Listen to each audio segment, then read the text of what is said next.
Чрезвычайный полномочный посол Кыргызстана в Узбекистане Ибрагим Джунусов посетил Джизакскую область Узбекистана, где принял участие в мероприятии «Встреча трех поколений», а также ознакомился с проводимой работой по укреплению межнационального согласия. Джунусов ознакомился с условиями, созданными для жителей сельского схода граждан Дуоба Зааминского района благоустроенной средней школой с кыргызским языком обучения, а также с деятельностью сельского врачебного пункта и швейного цеха. Поздравил и вручил двум парам молодоженов этническим кыргызам свидетельство о браке.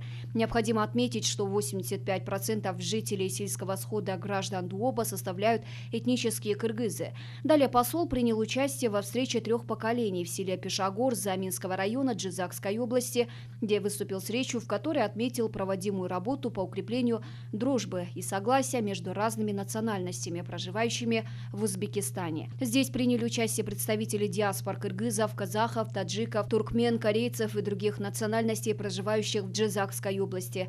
Также глава кыргызской дипмиссии в Узбекистане возложил венки к памятнику государственного деятеля Шаруфа Рашидова, а также поэтессы Зульфии и поэта Хамида Олимджона.